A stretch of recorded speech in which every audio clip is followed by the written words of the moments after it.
Yeah, Jim? I noticed Ireland was a fairly large sender. Is there any assurance that the people actually go home at the end of the summer? Well, that's another issue, Jim. The issue of visa overstays is another one which the State Department is aware of, but which does not provide information. There's some information in our report about that issue, which was available through WikiLeaks, not through the State Department.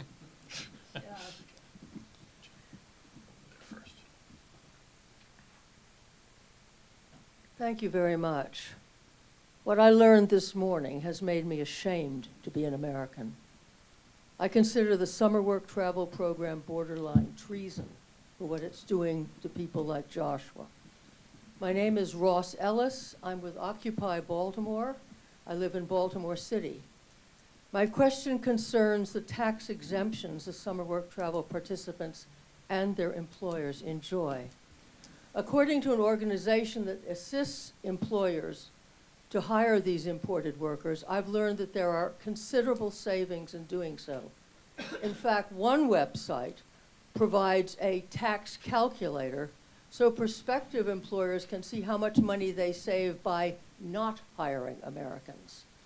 My question is this, and possibly you could help me. I'm going to spend the summer doing a petition about this. What steps can we take, and who should we contact to get these exemptions removed?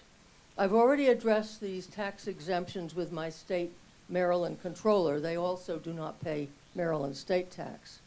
Why should employers be rewarded for not hiring U.S. citizens?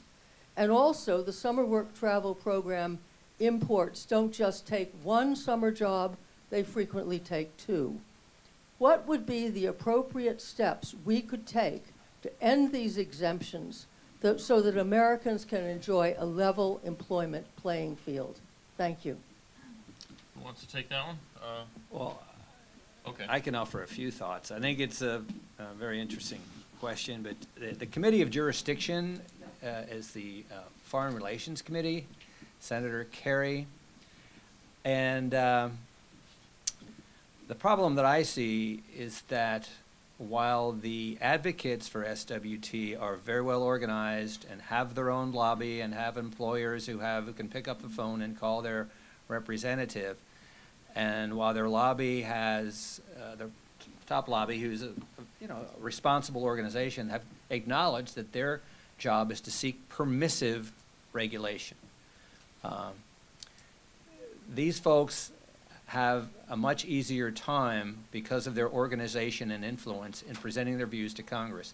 There is no lobby for unemployed American teenagers, and there isn't a lot of money to be made in recruiting them. We don't have anything like the recruitment engine that the SWT program has.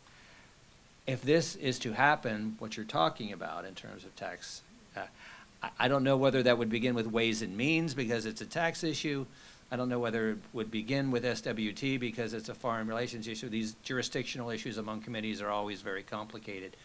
But one way to begin would be Senator Mikulski, who, by the way, in 2002, after an interesting article in the Baltimore Sun about abuses of a lot of Polish kids in this program, expressed outrage, wrote a letter, and then backed off. I have seen that Senator Udall last summer wrote a letter to Secretary Clinton. We've heard nothing from him since, and I've been unable to get anything from his office in terms of any follow-up. I think they write the letter to placate concerns like the ones you've mentioned, counting on these concerns to dissipate and the lack of organization of groups who have these concerns to be overwhelmed by the great and persistent organization of the groups that benefit from this program. Well, I feel it's my American duty, if I even do nothing but do one page of a petition, to at least stand up for the future of my country. And I don't see that happening. And I'm just one person. There are other people with Occupy Baltimore who feel very much the same way, and we're willing to take a stand. And maybe letters get written. I mean, I hope to God we don't get threatened or anything like that, but what is happening here is absolutely wrong, and I think we need to take a stand and say, hey, let's get our country back in shape. Thank you. Okay. Jerry? Yeah, go ahead. Yeah, just speak up, Sarah, at any time, because we can't see your body language if you want to pipe up. Okay. One thought,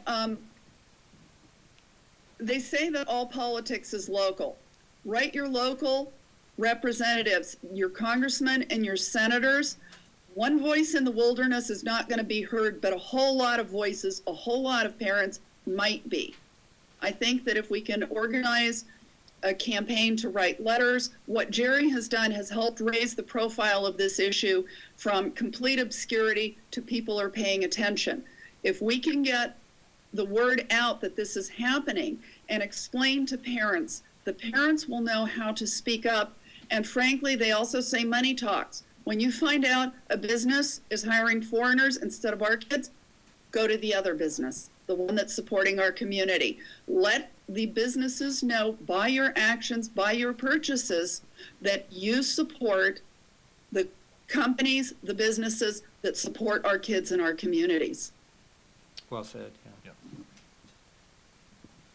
Hi, I'm from the Washington Post. I was wondering whether the Hershey case and the sort of, you know, attention that case got and the resulting barring of Satusa is simply being seen by the government as an aberration, or whether it has produced any sort of serious rethinking of that program at the government level. My second question, I guess, would be, what is the reason that you keep saying that American teenagers have no lobby? What's the reason that American labor groups are not involved in representing them in any way if they are in fact competing with the foreign workers? Thank you. Okay. Now, Pamela, as you know, I think from covering the issue at Hershey, that is an issue that embarrassed the State Department, and they acted to debar the sponsoring organization taking a dramatic action that some cynics see as sort of trying to make it go away by showing toughness. But I do believe that there has been a good faith effort with the new acting deputy assistant secretary for these programs, Rick Ruth, I think made a very good faith effort to try to make the program do what it is supposed to do. And he said, look, this program is not intended to provide cheap labor to American employers. State now has an interim rule that they're apparently preparing to put on the Federal Register, which would restrict certain industries and types of jobs from the SWT program. It's getting pushback, most notably from the two senators from Alaska who are representing the interest of the politically powerful seafood industry, which is as powerful politically in Alaska as, say, the auto industry is in Detroit, in Michigan, or coal is in Kentucky. And so there is a wrestling back and forth. Rick Ruth, in an extensive interview that he did with us, and there's a transcript here in this, I think he faces up squarely to the issues and acknowledges serious problems that he says are in need of reform, and he wants to balance what he sees as the good of bringing kids over against the potential negative influences for our own kids at a time of record unemployment. Did that answer the question, Pamela? Yes, Labor unions? Oh, labor union.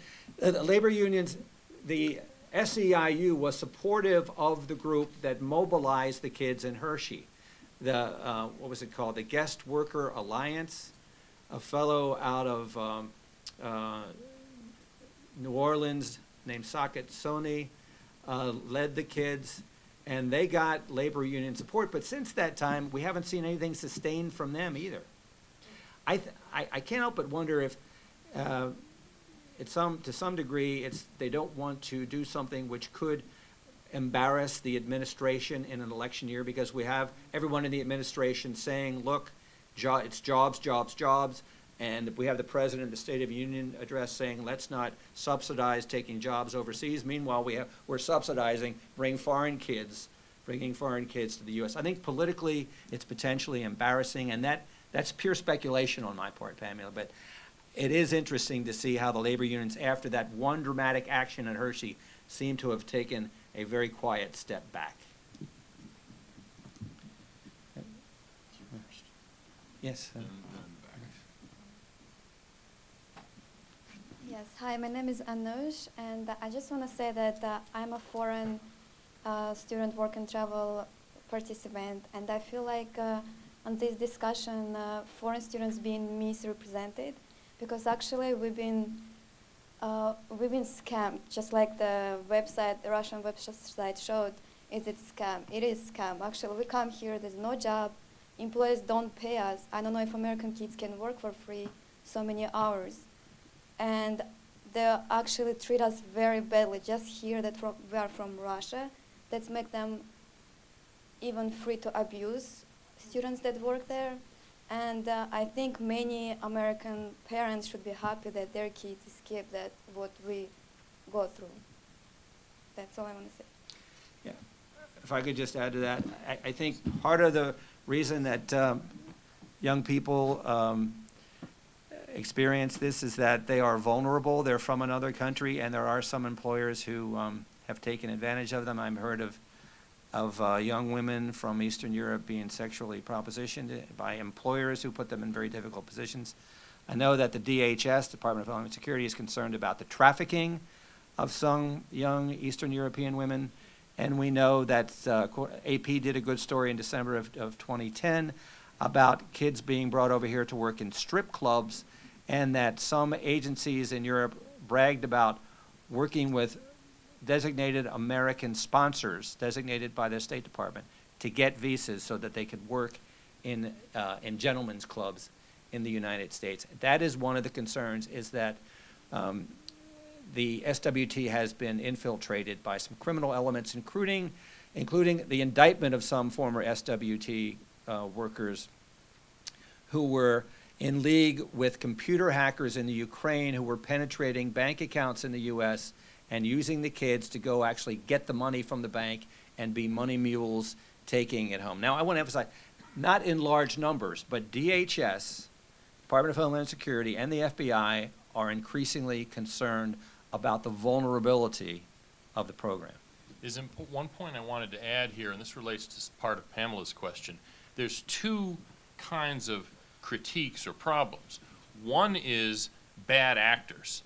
These kind of examples that Jerry talked about, people exploiting, breaking the rules, exploiting the students, that kind of thing.